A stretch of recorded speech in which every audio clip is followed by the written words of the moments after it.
Assalamualaikum warahmatullahi wabarakatuh. Ketemu lagi di Pejuang Recehan Official.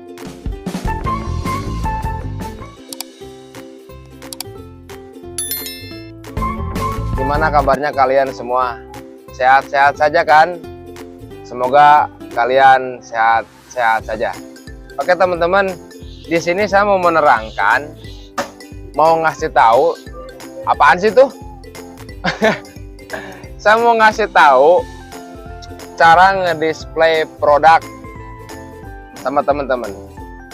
Karena di sini kita sharing aja ya, sharing berbagi pengalaman tentang masalah ngedisplay produk.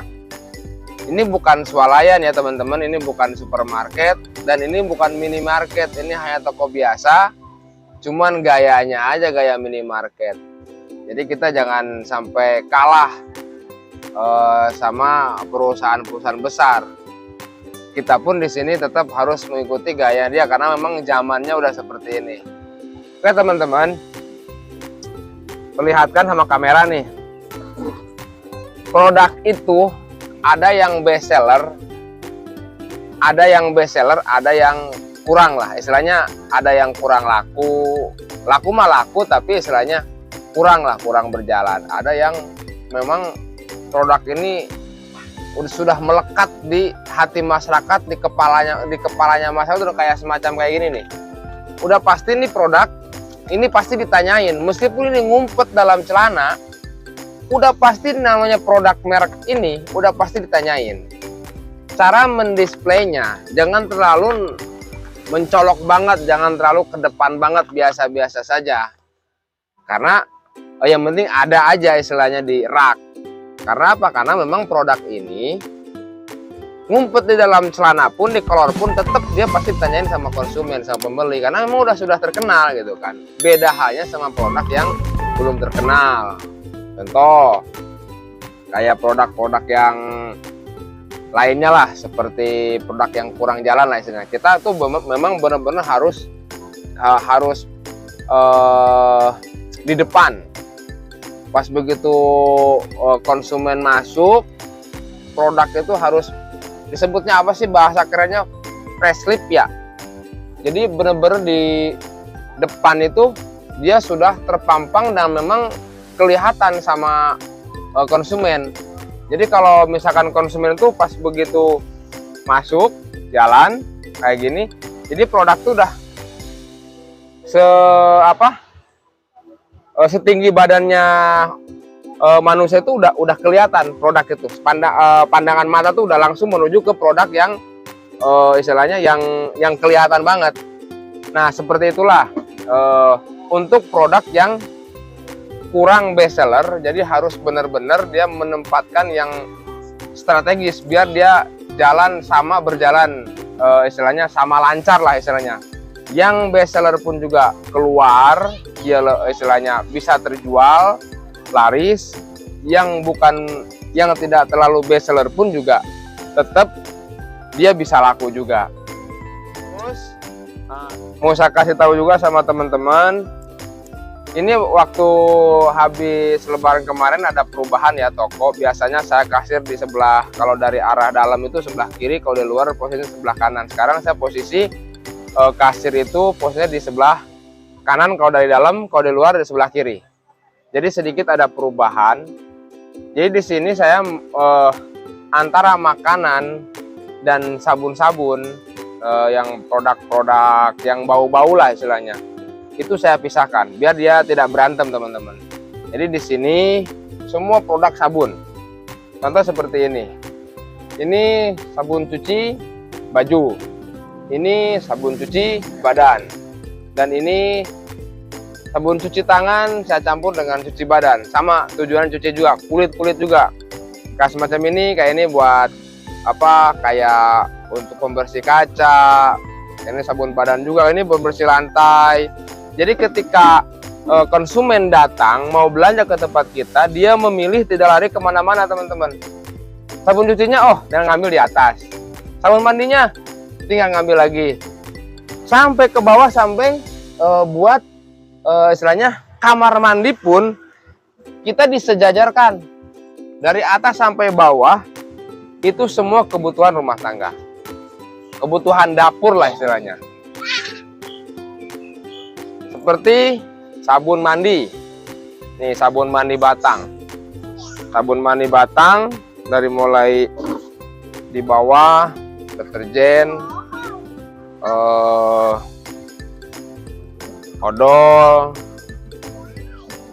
odol-odolan, bukan odol-odolan ya, odol beneran, odol-odolan. Ini sabun batang. Nah di sini pewangi pakaian. Lanjut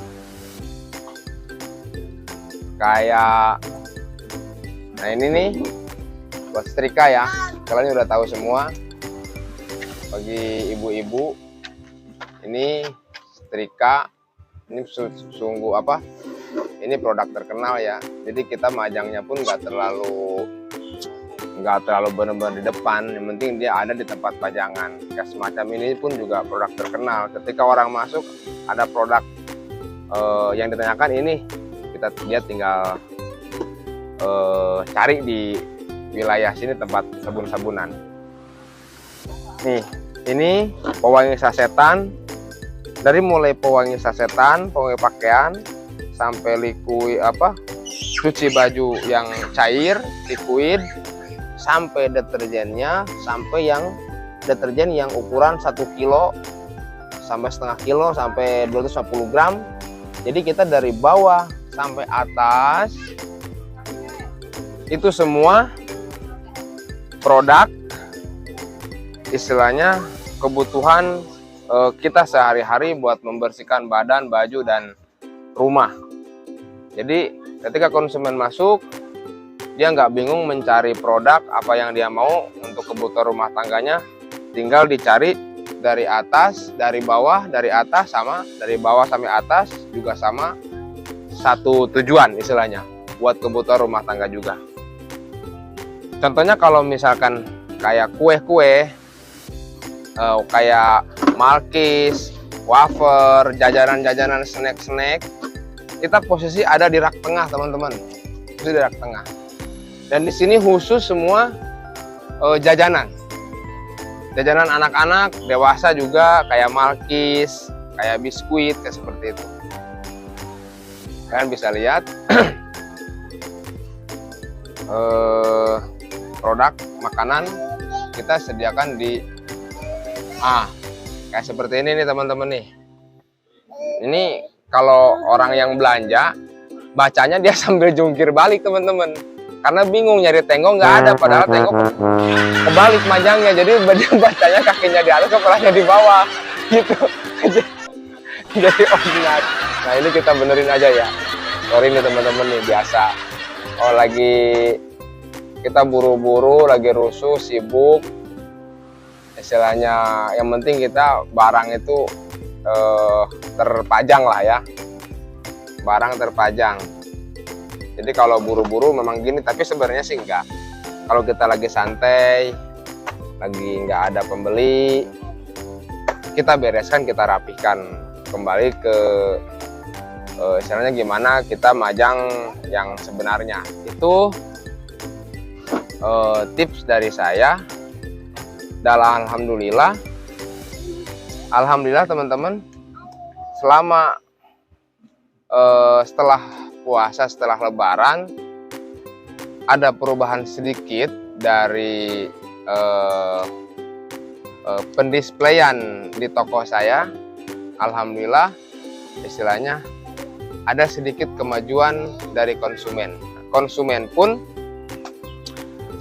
banyak yang ngomong sekarang cari produk itu gampang di tempat saya dan cukup lumayan komplit katanya, nggak jauh beda dari minimarket lainnya gitu, yang minimarket yang memang sudah tingkatan perusahaan besar ya, udah PT. Kalau kita di sini istilahnya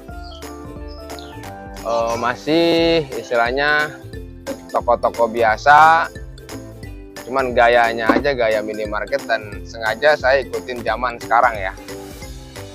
Untuk kebersihan ya kita seala kadarnya teman-teman, sebisa mungkin kita toko bersih, jangan sampai berantakan kecuali gudang ya, kecuali gudang. Nah, kalau untuk bumbu-bumbu dapur teman-teman, bumbu-bumbu dapur saya posisinya ada di sebelah kanan dari luar. Kalau konsumen masuk, dia posisinya langsung menuju ke bumbu dapur. Nah, semacam sejenis-jenis bumbu dapur lah semua. Pasti ibu-ibu dan emak-emak pasti paham tentang masalah bumbu, jadi nggak usah saya sebutkan lagi. Kalau untuk yang di atasnya tetap kita pajang yang ciki-ciki. Cuman maaf nih teman-teman, ini produk dari perusahaan-perusahaan ini sampai saat ini dia belum komplit dan belum masuk ya. Produk kayak semacam saus tomat, saus cabai dan yang lainnya. Jadi kita di sini posisi masih kosong. Jadi dari perusahaannya, dari PT-nya itu kurang komplit lah kalau kita belanja. Kadang-kadang kita belanja barangnya juga kosong. Jadi untuk sementara kayak saus, botol dan yang lain-lainnya masih pada kosong. Dan di sini untuk mie instan cukuplah segitu kalau untuk bumbu ya. Untuk mie instan, tahu sendiri mungkin kalian semua di sana tentang mie instan. Kalau dari Indomie itu produknya memang banyak banget. Dan di tempat saya, di toko saya ini, produk Indomie saya usahakan semuanya ada, dikumplitkan istilahnya rasanya, dari mulai mie goreng. Dari mulai mie goreng itu pun yang di sini yang saya pajang ini ada 1, 2, 3, 4, 5, 6. Yang saya sediakan untuk Indominya aja ada 6 macam. Ada 6 macam teman-teman. Untuk kuahnya 1, 2, 3, 4, 5, 6, banyak lah. Sekitar 7 macam, 8 macaman kalau mie-nya kita sediakan rasa semua. Cuma kadang-kadang ada yang sebagian sudah masih produksi, ada yang sebagian tidak produksi dari perusahaan Indominya ya. Jadi ketika yang belanja konsumen datang kemari, dia yang dituju tuh bumbu-bumbu dapur dan mie instan. Mie instan dari mulai pop mie, dari mie sedap. Dan mie sedap pun kita nggak kalah sama konsumen, sama minimarket. Oke teman-teman, segitu aja tip dari saya. Tips ya, tips. Nah, tips. Nah, tips. Biasa kalau orang Sunda begitu, susah banget. Tips dari saya, cara mendisplay produk di toko. Apa ngomong apa ya? Lupa itu. Tips dari saya cara mendisplay produk di toko. Jadi mendahulukan produk yang expirednya memang sebentar lagi dan menyimpan di belakangkan produk yang expirednya masih lama, masih tanggal expirednya masih lama.